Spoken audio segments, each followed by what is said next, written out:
ಚಾಮರಾಜ ಕ್ಷೇತ್ರದ ಶಾಸಕರಾದಂತಹ ಹರೀಶ್ ಗೌಡರು ಇವತ್ತು ಕುಂಬಾರಕೊಪ್ಪಲು ಭಾಗದಲ್ಲಿ ಪಾದಯಾತ್ರೆ ನಡೆಸ್ತಾ ಇದ್ದಾರೆ. ಈಗಾಗಲೇ ಸಾಕಷ್ಟು ದಿನಗಳ ಮಳೆ ಕೂಡ ಬಂದಿತ್ತು, ಹಲವಾರು ಸಮಸ್ಯೆಗಳಿದ್ದು, ಹೀಗಾಗಿ ಈ ವಿಚಾರವಾಗಿ ಮಾತಾಡೋದಕ್ಕೆ ಸನ್ಮಾನ್ಯ ಶಾಸಕರಂತಹ ಹರೀಶ್ ಗೌಡರು ಇದ್ದಾರೆ. ಬನ್ನಿ ಒಟ್ಟಿಗೆ ಮಾತಾಡೋಣ. ಸರ್ ನಮಸ್ತೆ. ಸರ್ ಈಗಾಗಲೇ ಪಾದಯಾತ್ರೆ ನಡೆಸ್ತಾ ಇದ್ದೀರಿ, ಏನೇನು ಸಮಸ್ಯೆ ಬಂದಿದೆ? ಈಗ ಈ ಭಾಗದಲ್ಲಿ ಏನು UGD ಸಮಸ್ಯೆ ಇರ್ಬೋದು, ರೈನ್ ವಾಟರ್ ಡ್ರೈನ್ದಿರ್ಬೋದು, ರೋಡ್ದಿರ್ಬೋದು, ನೀರಿಂದು, ಮತ್ತು ಕಂದಾಯ ಕಟ್ಟುವಂಥದ್ದು ಇರ್ಬೋದು, ಖಾತೆ ಮಾಡಿಸ್ಕೊಳ್ಬೇಕಾಗಿರುವಂಥದ್ದು ಇರ್ಬೋದು, ಎಲ್ಲ ಥರದ ಪ್ರಾಬ್ಲಮ್ಗಳನ್ನು ಜನ ಈಗಾಗಲೇ ತಿಳಿಸ್ತಾ ಇದ್ದಾರೆ. ಮತ್ತು ಹಕ್ಕುಪತ್ರಗಳನ್ನ ಕೊಡಬೇಕಾಗಿರುವಂಥದ್ದು ಯಾವುದು ಕಾರ್ಪೊರೇಷನಿಂದ ಟೆಂಡರಾಗಿ ಅಲಾಟ್ ಆಗಿರುವಂಥ ಸೈಟ್ಗಳಿಗೆ ಹಕ್ಕುಪತ್ರಗಳನ್ನ ಕೊಟ್ಟಿಲ್ಲ. ಆ ಹಕ್ಕುಪತ್ರಗಳನ್ನ ಕೇಳ್ತಾ ಇರುವಂಥದ್ದು. ಹಾಗಾಗಿ ಈ ಥರದ್ದೆಲ್ಲ ಸಮಸ್ಯೆ ಐತೆ. ವಾರ್ಡಲ್ಲಿ ಒಂದು 30 ಭಾಗ ಮಾತ್ರ ಈಗ ನಾವು ಪಾದಯಾತ್ರೆ ಮುಖಾಂತರ ಬಂದಿದ್ದೀವಿ.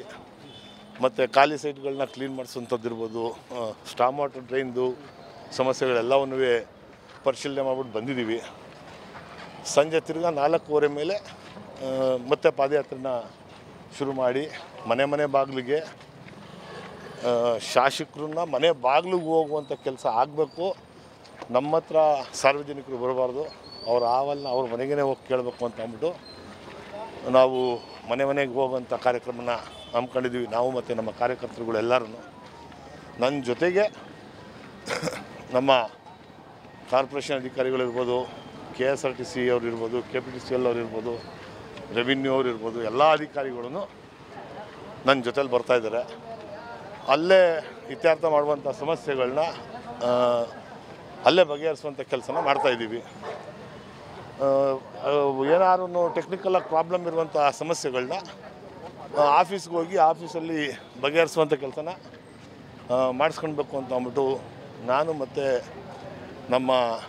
ನನ್ನ ಕಾರ್ಯದರ್ಶಿಗಳು, ನನ್ನ ಸ್ನೇಹಿತರು, ನಮ್ಮ ಪಕ್ಷದ ಮುಖಂಡರು, ಈ ಭಾಗದ ಮಾಜಿ ನಗರ ಪಾಲಿಕೆ ಸದಸ್ಯರಾದಂಥ ಉಷಾ ಕುಮಾರ್ ಅವರು, ಚೇತು ಅವರು, ಎಲ್ಲ ನಮ್ಮ ಶಿವಮದಣ್ಣವರು, ಜಯರಾಮಣ್ಣವರು ಮತ್ತು ಎಲ್ಲ ಮುಖಂಡರುಗಳು ಎಲ್ಲರೂ ಸೇರಿ ನಾವು ಮಾಡ್ತಾಯಿದ್ದೀವಿ.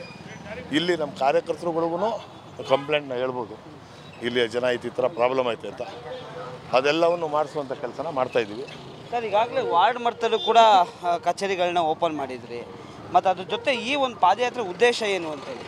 ಪಾದಯಾತ್ರೆ ಉದ್ದೇಶ, ನಾವು ಪ್ರತಿ ಬೀದಿಗೆ ಪ್ರತಿ ರೋಡ್ಗೆ ಹೋದರೆ ಕಣ್ಣಾರ ನೋಡ್ಬೋದು ನಾವು ಅಲ್ಲಿರುವಂಥ ಸಮಸ್ಯೆಗಳನ್ನ.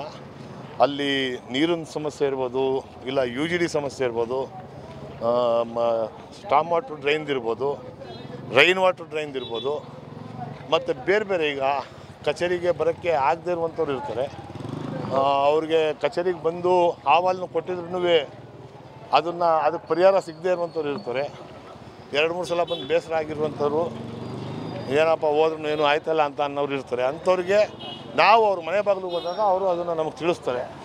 ಅದನ್ನು ನಾವು ಇನ್ನೊಂದು ಸ್ವಲ್ಪ ಹೆಚ್ಚಿನ ಕೇರ್ ತಗೊಂಡು ಆ ಕೆಲಸವನ್ನು ಮಾಡುವಂಥ ಕೆಲಸನ ಮಾಡಬೇಕು ಅಂದ್ಬಿಟ್ಟು ಮಾಡ್ತಾರೆ. ಈಗಾಗಲೇ ಚಾಮರಾಜ ಕ್ಷೇತ್ರದಲ್ಲೂ ಕೂಡ 19ಕ್ಕೂ ಹೆಚ್ಚು ವಾರ್ಡ್ಗಳು ಬರ್ತವೆ, ಸಾಕಷ್ಟು ಬಡಾವಣೆಗಳಿದೆ, ಹಾಗೂ ಸಾಕಷ್ಟು ಹಳೆ ಬಡಾವಣೆಗಳು ಕೂಡ ಜಾಸ್ತಿ ಇದೆ. ಹೀಗಾಗಿ ಅದನ್ನು ಕವರ್ ಮಾಡುವಂಥ ನಿಟ್ಟಿನಲ್ಲಿ ಏನು ಗುರಿ ಇಟ್ಕೊಂಡಿದ್ದೀರಿ ಅಂತೇಳಿ? ಪ್ರತಿ ವಾರ ಒಂದೊಂದು ವಾರ್ಡಲ್ಲಿ ವಾಕ್ ಥ್ರೂ ಮಾಡಬೇಕು. ಮತ್ತು ಎಲ್ಲ ವಾರ್ಡ್ಗಳಲ್ಲೂ ಎಲ್ಲ ಬೀದಿಗಳಿಗೂ ಹೋಗಿ ಸಮಸ್ಯೆಗಳನ್ನ ಕೇಳುವಂಥದ್ದು, ಬಗೆಹರಿಸುವಂಥ ಕೆಲಸನ ಮಾಡಬೇಕು ಅಂತ ತೀರ್ಮಾನ ಮಾಡಿದ್ದೀವಿ.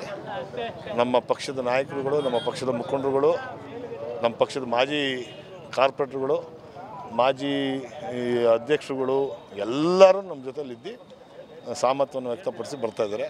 ಅವರೆಲ್ಲರೂ ಬಂದಾಗ ನಮಗೆ ಆ ಸಮಸ್ಯೆನ ಬಗೆಹರಿಸೋದು ಸುಲಭ ಆಗುತ್ತೆ ಅಂತ ಅನ್ನೋದು. ಸರ್ ಈಗ ನಾವು ಕೂಡ ನೋಡಿದ್ದೀವಿ, ಸಾಕಷ್ಟು ಬಾರಿ ಅಧಿಕಾರಿಗಳು ಸೂಚನೆ ಕೊಡ್ತಾರೆ ಕೆಲಸ ಮಾಡಿ ಅಂತೇಳಿ, ಅಧಿಕಾರಿಗಳು ಹ್ಞೂ ಅಂತಾರೆ, ಅದಾದಮೇಲೆ ಕೂಡ ಅದ್ರ ಫಾಲೋ ಅಪ್ ಆಗೋಲ್ಲ. ಸಾಕಷ್ಟು ರೀತಿಯಾದಂಥ ಪುನಃ ತಡೆ ಆಗಲಿಗಳನ್ನ ಮತ್ತು ಬೇರೆ ಕಾರಣಗಳನ್ನ ಕೊಡ್ತಾರೆ. ಈ ಒಂದು ಆಶ್ವಾಸನೆ ಜೊತೆ ಫಾಲೋ ಅಪ್ ಕೂಡ ಹೇಗಿರುತ್ತೆ ಅಂತೇಳಿ? ಅದಕ್ಕೇ ಅದು ಅಧಿಕಾರಿಗಳಿಗೆ ನಾವೇನು ಹೇಳಿರ್ತೀವಿ, ಈಗ ನಾವು ಜನಗಳು ಅಹವಾಲನ್ನ ನಮ್ಮ ಕಚೇರಿಗಳಿಗೆ ತಂದುಕೊಂಡಿರ್ತಾರೆ, ಇಲ್ಲ ನಮ್ಮ ಕಾರ್ಯಕರ್ತರುಗಳಿಗೆ ತಂದುಕೊಂಡಿರ್ತಾರೆ, ಅದನ್ನು ನಾವು ಅಧಿಕಾರಿಗಳಿಗೆ ಹೇಳಿರ್ತೀವಿ. ಅದನ್ನು ಮಾಡಿಲ್ಲ ಅಂತ ಅಂದಾಗ ನಾವು ಯಾವಾಗ ಅವ್ರ ಮನೆ ಬಾಗಿಲಿಗೆ ಹೋಗ್ತೀವಿ, ಅವಾಗ ಅವ್ರು ನಮ್ಗೆ ಹೇಳ್ತಾರೆ, ನಾವು ಅವತ್ತು ಹೇಳಿದ ಕೆಲಸ ಮಾಡಿಲ್ಲ, ಈ ಥರ ಆಗೈತೆ, ಹಿಂಗೆ ಬಂದು ನಿಂತೈತೆ ಅಂತ ಅಂದ್ಬಿಟ್ಟು ಅವಾಗ ನಾವು ಮತ್ತೆ ಅಧಿಕಾರಿಗಳಿಗೆ ಅದನ್ನು ತಿಳಿಸಿ ಎಚ್ಚರಿಸುವಂಥ ಕೆಲಸನ ಮಾಡಬೇಕು ಅಂತ ಅಂದ್ಬಿಟ್ಟೇ ಪಾದಯಾತ್ರೆ ಮಾಡ್ತಾ ಇರೋದು. ನಮಸ್ಕಾರ. ಇದಿಷ್ಟು ಮತ್ತು ಇದಾದ ನಂತರ ಇಲ್ಲೊಂದು ಸ್ಕೂಲು ಸರ್ಕಾರಿ ಶಾಲೆಯದು ಕಟ್ಟಡ ಉದ್ಘಾಟನೆ ಐತೆ, ಅಲ್ಲಿಗೆ ಹೋಗ್ತಾಯಿದ್ದೆ. 3 ಕೊಠಡಿ. ಇದಿಷ್ಟು ಏನು ಶಾಸಕರ ಮಾತಾಗಿರ್ತಕ್ಕಂಥದ್ದು. ಈಗಾಗಲೇ ಏನೋ ಸಾಕಷ್ಟು ಪಾದಯಾತ್ರೆಯನ್ನು ಮಾಡ್ತಾ ಇದ್ದೇವೆ. ಇಲ್ಲಿನ ಜನರ ಮುಖ್ಯ ಸಮಸ್ಯೆಗಳನ್ನ ಕೇಳಬೇಕು ಅಂತ ಪರಿಹಾರ ಕೊಡುವಂಥ ನಿಟ್ಟಿನಲ್ಲಿ ಈ ಒಂದು ಪಾದಯಾತ್ರೆ ನಡೆಸ್ತಾ ಇರ್ತಕ್ಕಂಥದ್ದು ಅನ್ನೋದು ಶಾಸಕರ ಅಭಿಪ್ರಾಯ. ಕ್ಯಾಮರಾಮನ್ ಸತೀಶ್ ಜೊತೆ ಯಶಸ್ವಿ ನ್ಯೂಸ್ ಕನ್ನಡ, ಮೈಸೂರು.